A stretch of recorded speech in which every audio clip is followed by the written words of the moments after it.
Egypt was the roots of the black nation. I learned that, not with Chekonta at the beginning, but with the teaching of the Most Honorable Elijah Muhammad. When I studied carefully the teaching of Chekonta, I understood that, wow, our people is so strong and great.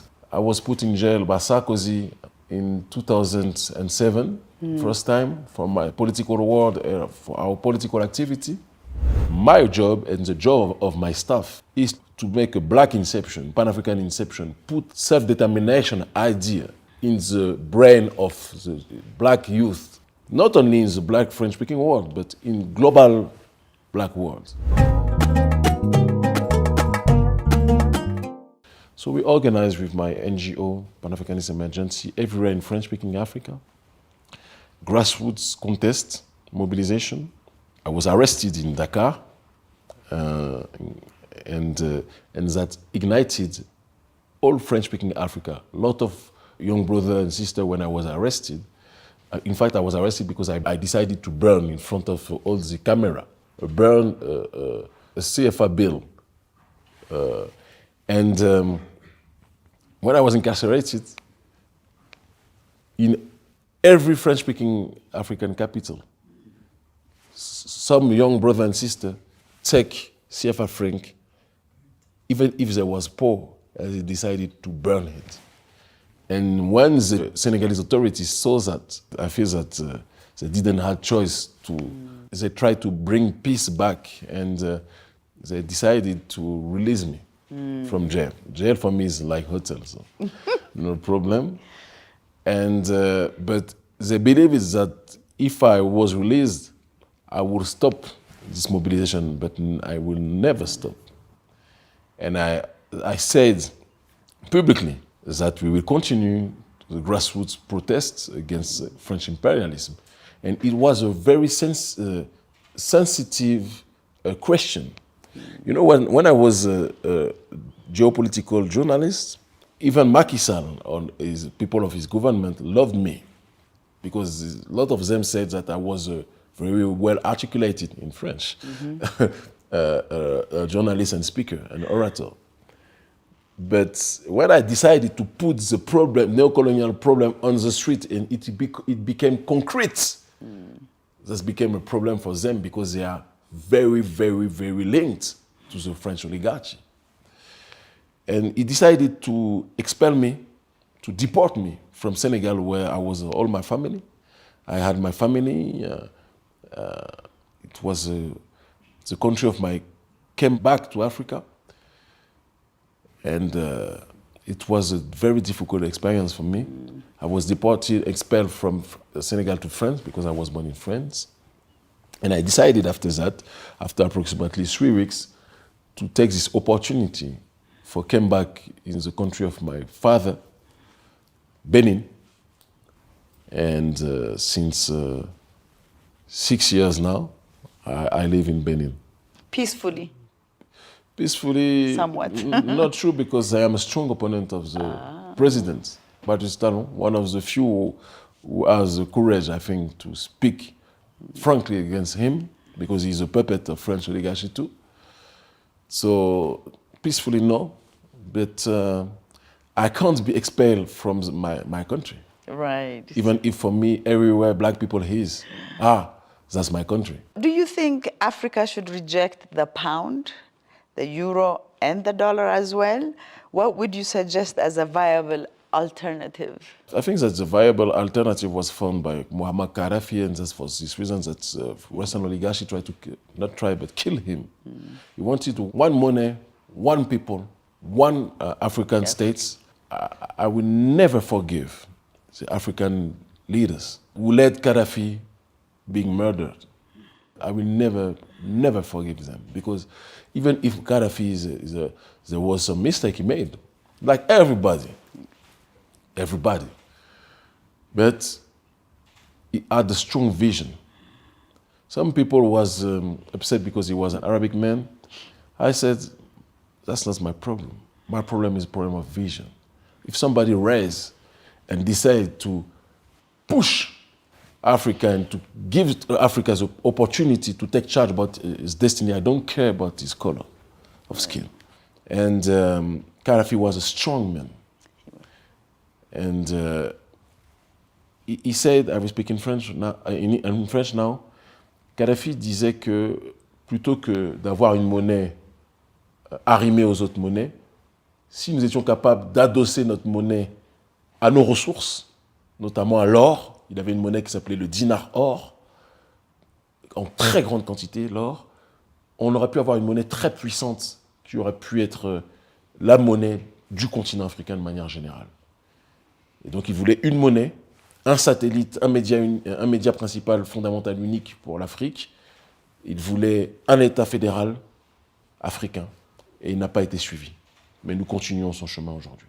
So Gaddafi said that rather than having our currencies pegged to other currencies, we should peg them to our resources, for example, gold. And there was a currency called the gold dinar. Gold is something that we have in abundance in Africa. And it would have been something very powerful for the continent as far as currencies.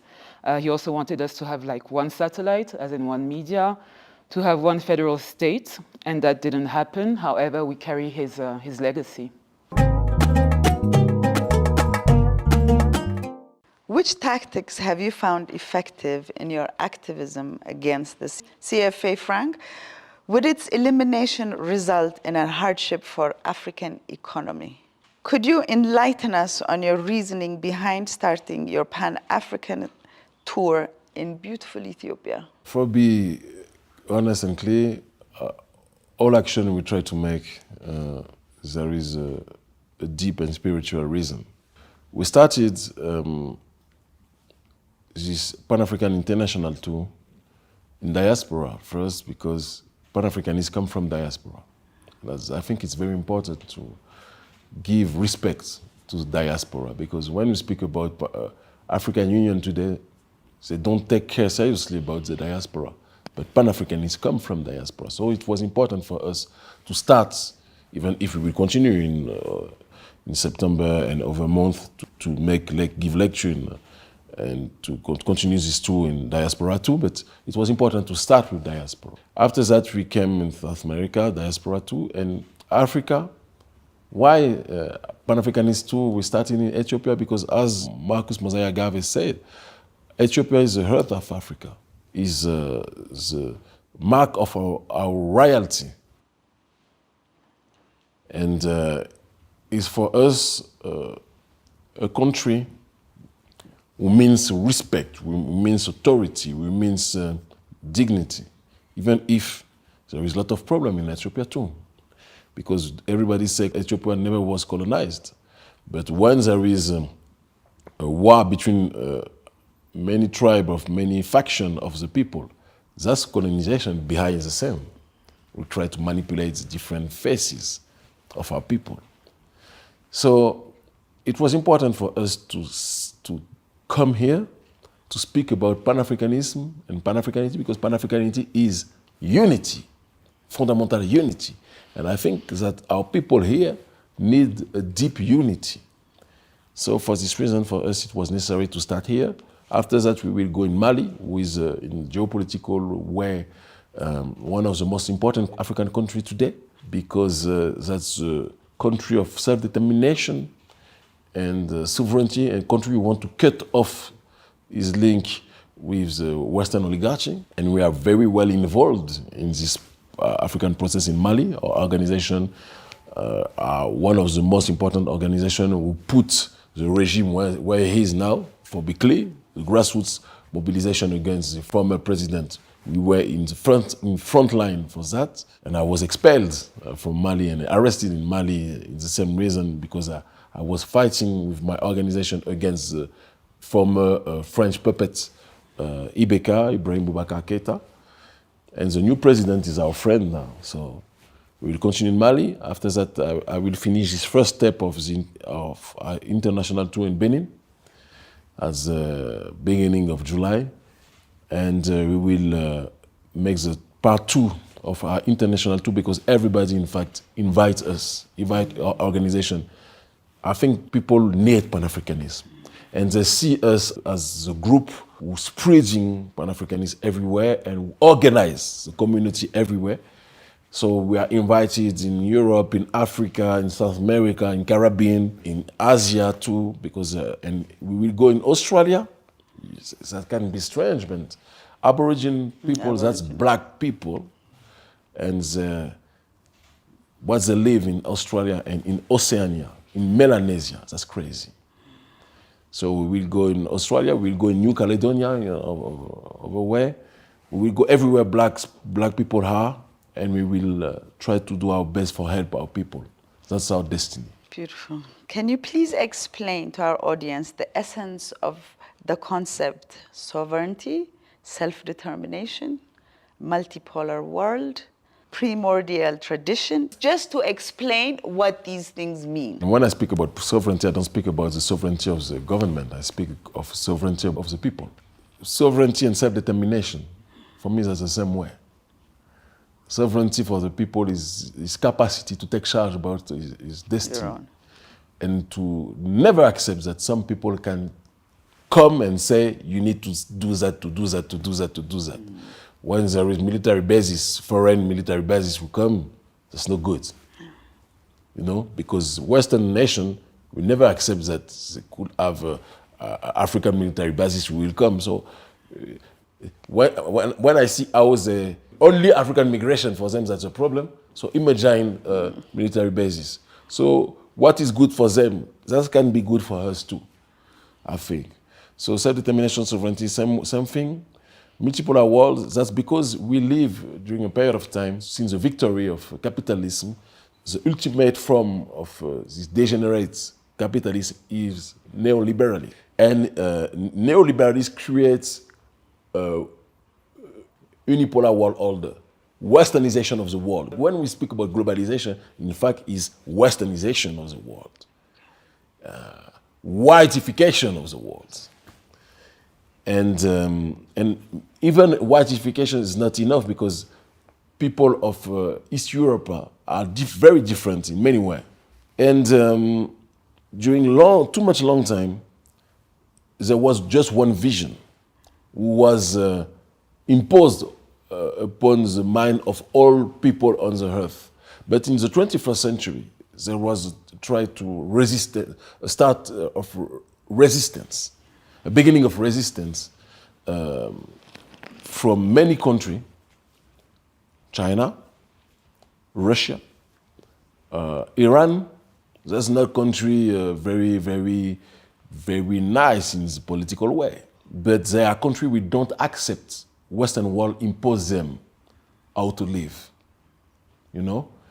And that's how the multipolar world started in the thinking of many people. And the African nation in this multipolar world need to take charge about their destiny too.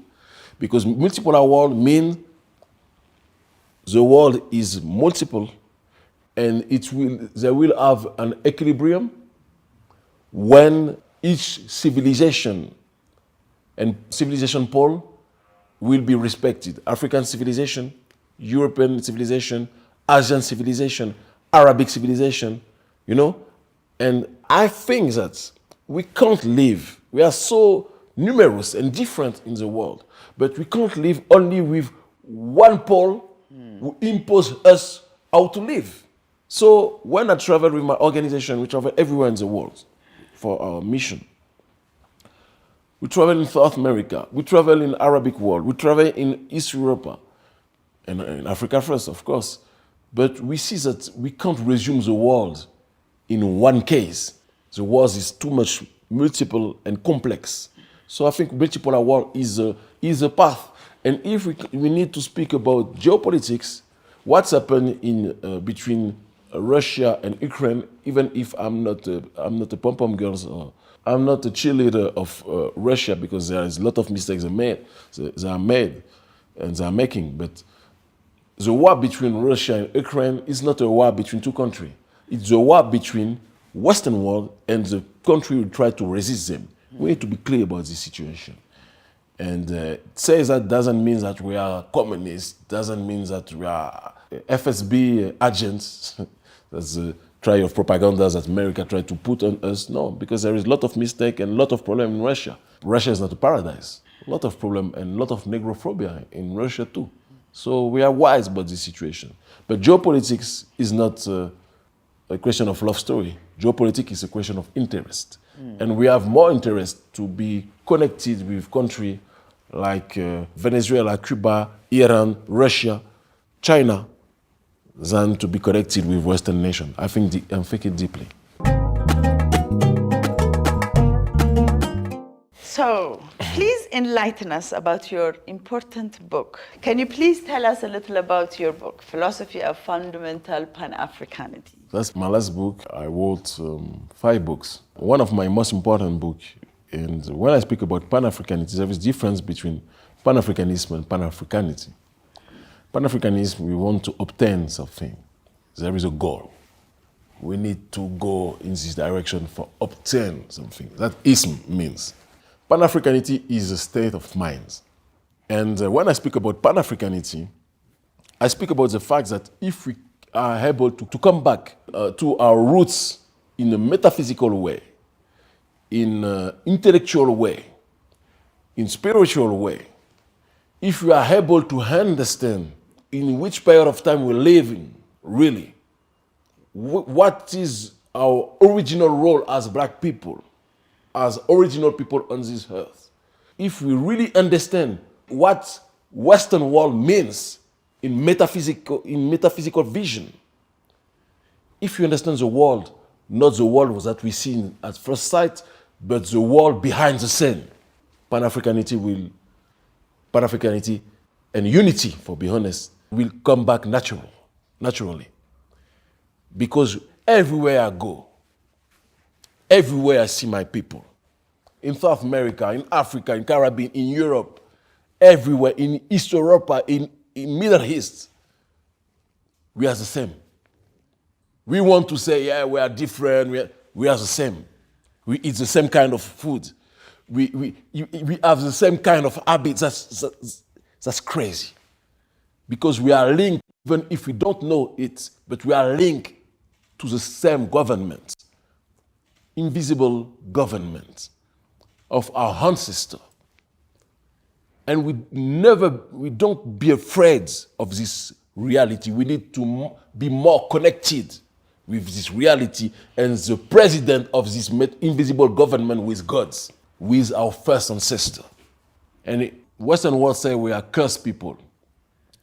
Like Sigmund Freud said, when you want to kill your father, some people need to kill their father for exist.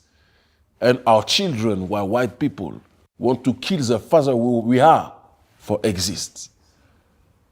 But we will take our role, we will take back our role as father and mother of this humanity, of the civilization. And for that, we need to be more involved in the connection with our real government. I can't be afraid about all our African leader, all African corrupt dictator, of everybody on this earth, because for me, they are not the elite. Elite has a real meaning. In elite, there is hell. Hell, in former Hebraic words, hell is God. When you speak about elite, you speak about people who are close to God. They are not close to God.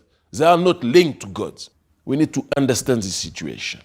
James Bond is a secret agent of the former Queen of England.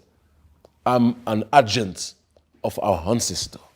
Beautiful. That's very important to say that. Thank you. So we've come to the closing of our conversation. Unfortunately, but it was a blessing for me. Yeah, it is. Really it a blessing for me to discuss with you. So I'm going to give you this chance to say any last words that you think you haven't said already to our audience and the whole of our African people. First, I will say to my people that I love deeply my people, our people.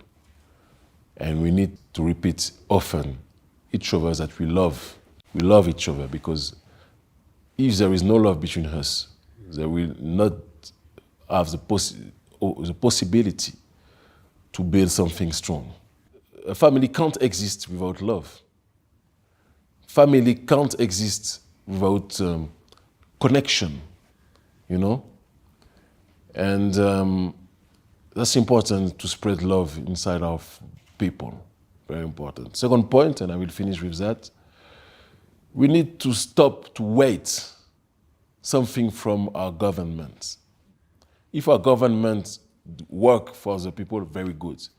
If they don't work for the people, we can't wait for them. We need to create something by ourselves. Because all of us, we are governor of our destiny. We can't say, yeah, government, don't do that. We need to stop it.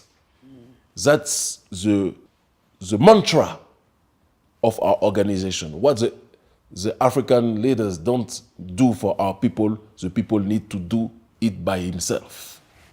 That's our vision. That's for this reason that we travel everywhere in the world and try to organize our people. And only the death will stop us, for sure. And even the death will not stop, because the death in African spirituality is the second half of the life. Thank you very much. I truly appreciate you giving me this time. Thank you, everybody, for watching Africa. This is your host, Qetselawork Seifu. Thank you again.